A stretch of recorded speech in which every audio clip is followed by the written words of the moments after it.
welcome to another one of my reviews. This is a long overdue one because I had a long summer stop, but I'm trying to get back on track with my reviews that I hope you enjoy. And today I'm going to review Sylla, a game published by Starry Games and distributed by Propaganda Games for the US by a man named Dominique Herard. That, in my knowledge, is important for two other games. One is Serenissima, both the first and the second edition, and the other one is Lascaux. Serenissima, while a favorite game of mine when I was growing up, has nothing to do, or little nothing to do with this game, and Lascaux is a very different game, far simpler and straightforward than this. The only connection being that Lascaux is a bidding game, basically an improved no thanks, and Sylla as bidding as an integral part of its core mechanics. Sylla is a game set in ancient Rome, or more appropriately in the turning of Rome from a republic to a dictatorship and later on to an empire. Sylla was a famous general that took over power with a military coup. In the game you will be maneuvering little military power, actually, some legionaries, some religious leaders, some political leaders, generic ones, no special effects related to personalities or anything. It's a very straightforward Euro game. I think it's a very interesting one. I don't think it's a perfect game. I think there are certain mechanics that feel stale after you play a little bit. I will go into details after that. Let's see how the game works in general. A game of Sylla plays through 5 turns, at the end of which whoever has the most points wins. You gain points through the game, mainly by building buildings, we will see. And at the end of the game you add to that an amount determined by the number of and kind of influence tokens, these little colored markers up here, that you will have. They will have a variable worth between 1 and 4. You will gain that amount of points, multiply the number of tokens of each color that you have. Whoever has the most wins. In each turn you go through 7 phases, quite clear and distinct. Most of them deal with auctions and bidding.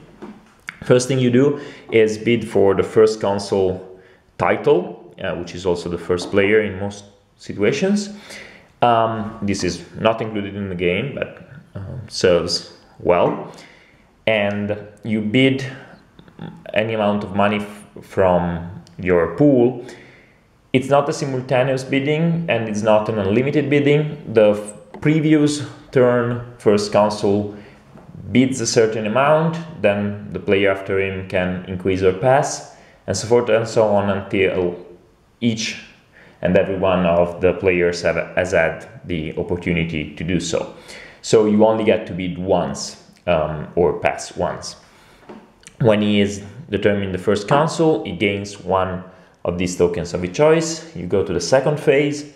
He chooses one of these 6 characters. There will be 6 different ones on offer every turn. He picks him up, and then the other players do the same. 2 of them in a 4-player game get discarded. Then we move to the building auction. The building auction is paid for with characters activation. Basically, the first console chooses a building, and it's important because not all buildings will be offered for auction. Only 4 of them in a 3-player game and 5 of them in a 4-player game. So but not only you choose which one will be offered for first, you also choose the color, because each building is connected to a color. So let's say that the first console chooses this. The player to his left, so the next player in turn order, will offer a certain amount of reds. And then the other players can offer more, and the last word is to the first console, which has then the last choice of offering, but will be cut out of the bidding if someone else bids high enough. And for instance, with this array of characters, in this case we are only looking at the colored symbols in front of them. One player could only offer up to 3 red, 3 yellow and 3 black. But if he had this one as well, of course he could offer 4 red, 4 gray or black, whatever, but still only 3 yellow. So let's say the first player offers 2 red, and this player, when it comes to him, offers 3, no one offers more. He chooses 3 of them, and they're spent for this round. But he gets the building in front of him, and he gets to choose the next building up for auction. You repeat this until all but one building in a 4-player game have been offered and bought. Then you move to the money phase. You simply gain money equal to 3 plus 2 for some buildings, plus 1 for each merchant that you have not used in the bidding phase.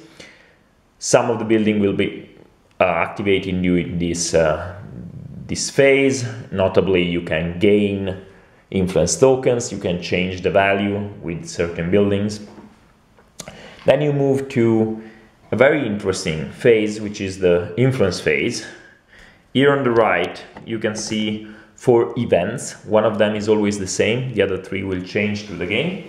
People will take turns spending their unspent Vestals, Virgins and Legendaries and placing cubes on these events.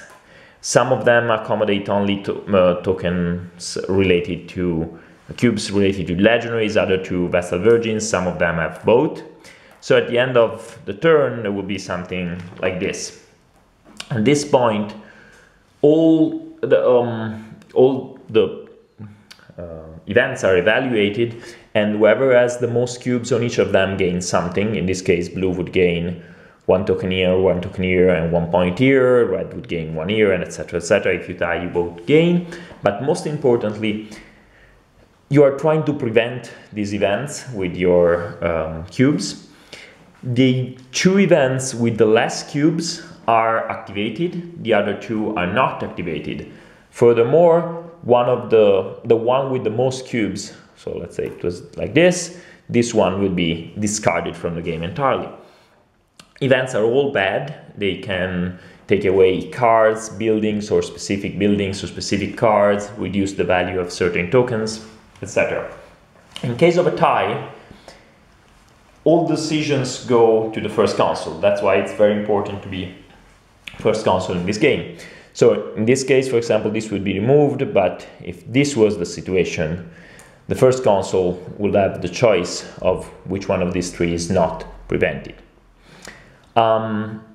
Okay, when this is done, and a lot of cursing usually occurs when people cut you out from choice and you have to activate things very bad for you, you move to the building phase.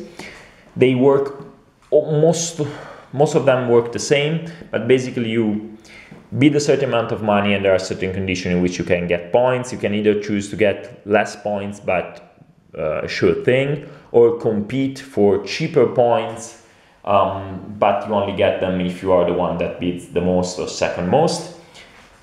And then you have an end of the turn phase in which the famine costs you points. Famine is determined by the events that are in play, and you start a new turn. You keep going through this, and after 5 turns in which you build different buildings which have different effects but work basically all the same, you get points if you bid money. The only thing that changes the general effect. For example, this one will raise the value of blue tokens. This one will diminish famine, which causes you to lose points, famine, so this could be a good thing. This one has no special effects but gives more points than usual, etc, etc. At the end of the game, there are a few other conditions that add to your score. You evaluate the influence token, whoever has the most wins. So I hope to have given you quite an understanding of how the game works, at least in its general feeling. the variety in the game didn't come through in my explanation of the rules, but all the events do a different thing. All the buildings, well, most of the buildings do different things. They grow in importance and power related to points through the games. At first you have resource-rich buildings, then they become points and end-game condition focused, while the characters stay the same throughout the games. I didn't mention that, for example, slaves and Christians can be important at the end of the game for a handful of points. It's usually not the game changer, but it can be the breaking point of two balanced players. First, let's focus on what I do not like of this game. It's a game that only accommodates 3 or 4 players, doesn't work with 2, it's not suitable for 5, it's not ready, and even then you want to play it with 4. I enjoy it with 3 and I would play with 3 as well, but I really recommend you play it with 4. The auctions become more interesting, the vying and meddling with the events is far more interesting with 4 players. There is a little more unpredictability with both who will offer for the buildings, who will pay to be first consul. The turn order changes more significantly. It's interesting. While with 3 players, if someone goes for a money-heavy strategy, while this is not guaranteed to offer him the win, you will basically have always the same turn order and the same person dominating in the same different phases of the game. Most of all is that if you go for money, you will easily find that at the end you have far more money than needed, and so the same auction in the end will always be paid double what was in the beginning, which is not true for the other categories of auctions, namely using the characters to pay for buildings. And this asymmetry is somehow inelegant. This said, this does not ruin the game. There is not, as far as I know, I have played 15 to 20 games, so I'm not an expert by any definition, but I don't see truly dominant strategy. I have seen people winning, and I have won with a money-heavy strategy, with a character-heavy strategy, or with a legendary and Vestal Virgins heavy strategy. Maybe the most difficult to implement, but still very fruitful if it turns out the way you want. The game does not feel that much different from one game to another, but especially not being a thematic game, but being a Euro management game, this is not a flaw. I don't think that variety was the main aim of the game. As I mentioned, the game is not boring if you don't play always the same game, because the events and the buildings on offer change, but don't go into it expecting wildly different setups in each game. I think it's a solid game with a team that, while not, again, a narrational game, comes through quite decently. For example, little things like when the barbarians come, your Vestal Virgins are of no use, you need legendaries. And if they do come true, your economy will suffer. Vice versa, if there is decadence, which is the event that is always on, both military and religious power can help reduce the decadence of Rome, but that's an ineluctable process and will always be with you throughout the game.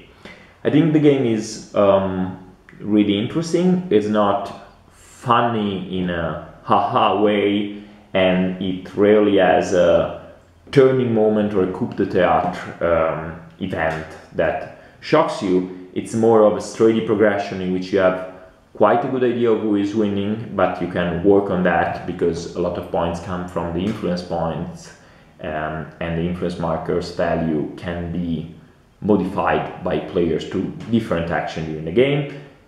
the influence markers are secret, so you have to keep an eye on what other people are doing, trying to get a grasp of who is winning, trying to diminish their chances by enhancing yours while keeping an eye on the other players. There is often a comeback moment, but with very little randomness, so it's not oh, I drew exactly the card I needed and now I will win. There is no per se a catch-up mechanic, but there is no not anyone needed, because you go turn by turn and it's impossible, since you gain a little bit each turn, for example in terms of characters or money, for someone to dominate all phases of the game. If you have a lot of money, you can dominate one of the phases. If you have a lot of characters, you will dominate another one. If you can arrange events, you will dominate the third. But the game is very interesting. I really appreciate this designer, and I think the game is balanced, fun, and plays in an hour, maybe an hour and a half with 4 players, but it's very fast for what it is. The game lasts only 5 turns, and I really recommend it if you like auction-related Euros. And that was Sylla by Dominique Raut. Thank you for watching, and see you next time.